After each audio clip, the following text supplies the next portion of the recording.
मुझे लग रहा है पुलिस कल आने में इतना देर कर दी।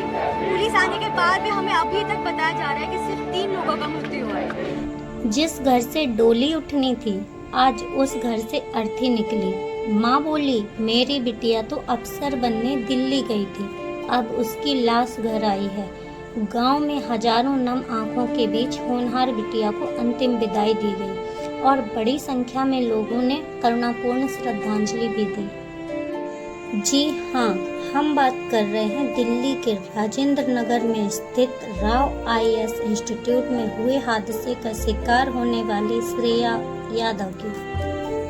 डेयरी का संचालन करने वाले श्रेया के पिता राजेंद्र यादव का कहना है कि उनकी लाडली बिटिया आईएएस बनना चाहती थी और उसके इसी सपने को साकार करने के लिए उन्होंने अपनी बिटिया का दाखिला दिल्ली के राजेंद्र नगर में स्थित एक आईएएस कोचिंग इंस्टीट्यूट में करवाया था, क्योंकि उन्हें विश्वास था कि उनकी बेटी एक न एक दिन अफसर जरूर बनेगी। लेकिन नियति को कुछ और ही मंजूर था। जहां एक ओर श्रेया कोचिंग इंस्टीट्यूट में हुए हादसे की भेंट चढ़ गई, वहीं दूसरी ओर राजेंद्र नगर स्थित आईएएस कोचिंग इंस्टीट्यूट के बेसमेंट में बनी लाइब्रेरी में अचानक गंदा पानी भर गया और देखते ही देखते न जाने कितने छात्र छात्राएं हादसे का शिकार हो गए और न जाने कितने अभी तक लापता हैं। इस हादसे के बाद से ही छात्र छात्राएं कोचिंग के बाहर मोर्चे पर बैठे न्याय की मांग कर रहे हैं, जो कि डेफिनेटली होना भी चाहिए, क्योंकि गरीब परिवारों के बच्चों का दिल्ली में जाकर रहना और कोचिंग की फीस भरना उनके लिए बिल्कुल भी आसान नहीं होता।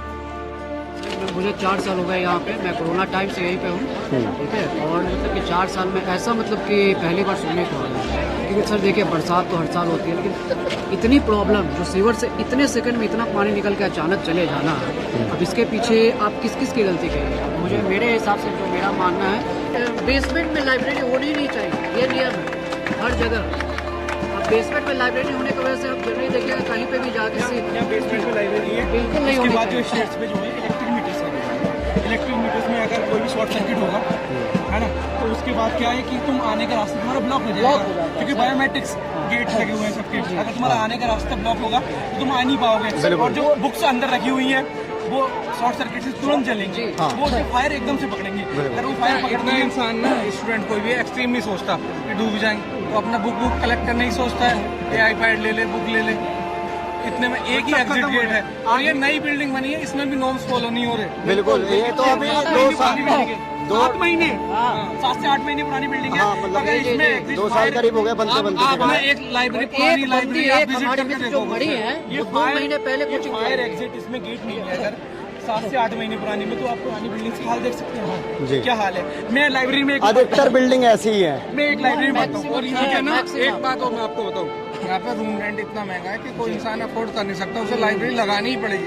2-2 लेना पड़ता है, 2-2 रूम लोग रूम में रह रहे हैं, तो फिर सारे जो है लाइब्रेरी लगाते हैं। आप सिंगल वन ऐसे चैनल हो जिसमें भरोसा है कि आप स्टूडेंट हो, है ना, रूम पे तो जो चलाओगे, रूम पे कोई भी चलाओगे, जो भी चलेगा, जो हम बोलेंगे वो चलाओगे, बाकी सब एडिट करेंगे, क्रॉप करेंगे।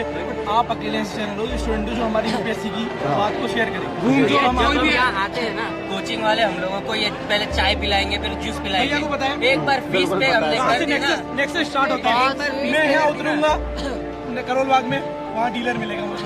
मैं उससे पहले क्या जाऊँगा, मैं जाऊँगा कोचिंग माफिया के पास। कोचिंग माफिया 2.5 लाख रुपए मेरे से लेगा, मैं बाहर आऊँगा, मेरे को डीलर खड़ा मिलेगा।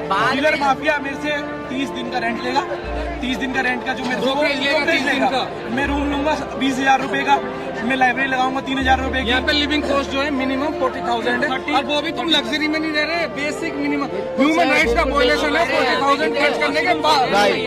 हम जिस स्टेट से आते हैं, जितने हमारे रूम का मतलब घरों में वॉशरूम्स होते हैं ना, उतने कमरों का हम 20-20 हजार रुपए किराया दे रहे हैं। 10 लोग रह रहे हैं और वॉशरूम एक, सब शेयर कर रहे हैं। यहाँ पे अगर छत गीली हो जाए ना, दिक्कत सबसे बड़ी है कि अभी 7 से 8 दिन पहले यही इंसिडेंट हुआ था, गाड़ियां तैर रही थी और बिल्कुल पुलिस की गाड़ी भी तैर रही थी, देखा गया था। हम लोगों ने सबने कंप्लेन किया था, इवन कुछ कोचिंग्स ने भी कंप्लेन की थी कि एमसीडी आप ड्रेनेज सिस्टम ठीक कीजिए। बट ये इसके पहले भी मुद्दा 200 करोड़ में कोई कोचिंग अपनी बिल्डिंग बनाएगी, 1 करोड़ का रोड के आगे ऊंचा नहीं कर सकती। बिल्कुल बिल्कुल बहुत इजी है, बहुत इजी है। 50 लाख भी नहीं लगेंगे रोड के आगे।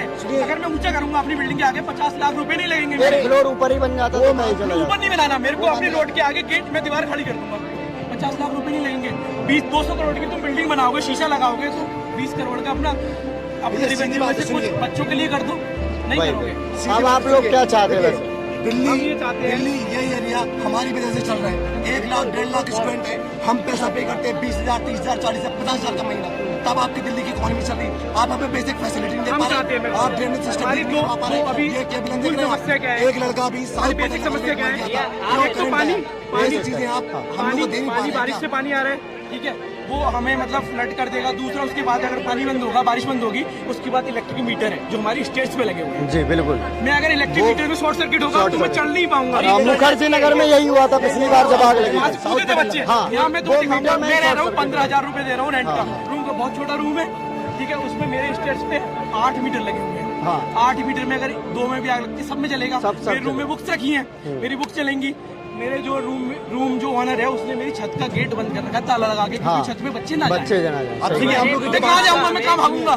मैं तो मर जाऊंगा, मैं तो 3rd फ्लोर से कूदूंगा, मैं मर जाऊंगा। मैं अगर वहाँ भागूंगा आगे मैं मर जाऊंगा, मैं तो मरना है। हमारी प्रॉपर डिमांड सुनिए। हमारी डिमांड है हर लाइब्रेरी में 1 एग्जिट और 1 एंट्री। हमें 2 एंट्री 2 एग्जिट चाहिए, क्योंकि सारी लाइब्रेरी सारी लाइब्रेरी बेसमेंट के नीचे है। हमारे लिए 2 एंट्री। आप तो कल भी आओगे, आप तो परसों भी आओगे, आप इधर ही रहते हो। आपको सारी आप तो कभी भी आओगे, आप एक ऐसे में छात्रों का मानना है कि जब लाइब्रेरी में दिक्कत थी तो क्यों छात्रों की जिंदगी के साथ खिलवाड़ किया गया, क्यों उस लाइब्रेरी को बंद नहीं किया गया। राउस को ये पता था कि यहाँ पानी भरता है, उनको पता है कि उनके पास लाइब्रेरी है नीचे, तो उनका ये रिस्पॉन्सिबिलिटी नहीं बनता कि पहले ही वो लाइब्रेरी बंद कर दी जाए।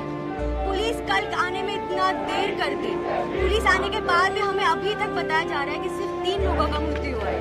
सर, जहाँ कल जितने बच्चे यहाँ से हैं, शाम से हम यहाँ पे हैं, हम बता सकते हैं कि 7 से ज्यादा एम्बुलेंस। जहाँ एक और दिल्ली में कोचिंग लेने के लिए बच्चों और उनके परिवारों को इतना संघर्ष और जद्दोजहद करना पड़ता है, तो वहीं दूसरी ओर लोगों और इन छात्रों के परिवारों के मध्य सवाल ये उठता है कि क्या इतना पैसा खर्च करने के बाद भी छात्र छात्राएं इन कोचिंग संस्थानों में सुरक्षित नहीं हैं। आप एक बार उनके माता पिता से पूछिए जो उनको इतनी दूर पढ़ाने भेजते हैं, और फिर जब उनका बच्चा सिलेक्ट होके नहीं आता, उसकी लाश घर पे आती है। आप सोच सकते हो उस माँ बाप के लिए कैसा लगता होगा उसको।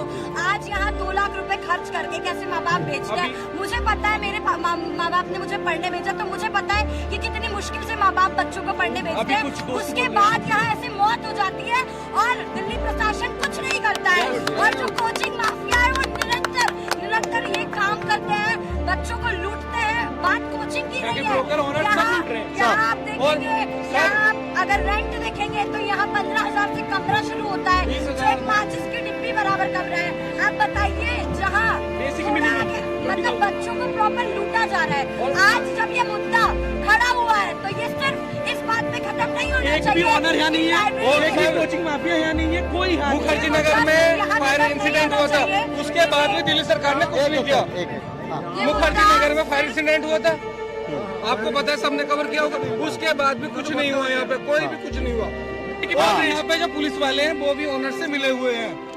मैं बताना चाहती हूँ कि जो दिल्ली सरकार है वो निरंतर किसी भी विषय पे काम नहीं कर रही है। आप अगर आज देखें तो आज राव IAS पे होगा, कल दूसरी कोचिंग पे होगा। अभी तक तो सिर्फ यही बताया जा रहा है कि केवल 3 स्टूडेंट्स की डेथ हुई है और केवल 3 डेड बॉडीज को बाहर निकाला गया है, लेकिन स्टूडेंट्स इस खबर पर भी आक्रोश प्रकट कर रहे हैं। बताते हैं कि 3 बच्चे की मौत हुई है, पर सच तो यह है कि सिर्फ 3 बच्चों की मौत नहीं हुई है।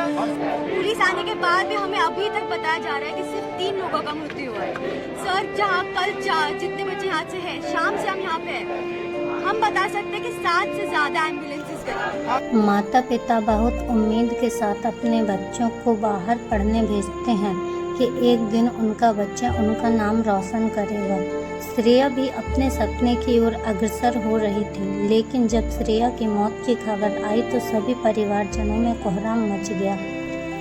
सोमवार को जब होनहार श्रेया का शव हाजीपुर लाया गया तो बेटी के मृत शरीर को देखकर श्रेया की मां शांति देवी बेहोश हो गई और मौके पर उपस्थित परिवारजनों ने शांति देवी को संभाला। बड़ी संख्या में स्थानीय लोगों ने श्रेया को अंतिम विदाई और श्रद्धांजलि दी। आपको बता दें कि पैतृक गांव हाजीपुर बरसावा निवासी श्रेया यादव समाजवादी पार्टी के राष्ट्रीय प्रवक्ता धर्मेंद्र यादव की भतीजी है। कोचिंग संस्थान हो या फिर अन्य कोई भी संस्थान जहां लोगों की कलेक्टिविटी होती है, ऐसी बिल्डिंगों में सुरक्षा के मापदंडों को अच्छे से ध्यान में रखा जाना चाहिए और प्रत्येक कमरे में कम से कम 2 एग्जिट जरूर होने चाहिए ताकि भविष्य में होने वाले इस तरह के वाटर लीकेज तथा शॉर्ट सर्किट से होने वाले फायर जैसे हादसों से बचा जा सके। तो चलिए अब मिलेंगे आपसे एक और नए वीडियो में। तब तक के लिए अपने आसपास हो रही सभी गतिविधियों पर दृष्टि बनाए रखें, सावधान रहें, सतर्क रहें। जय हिंद।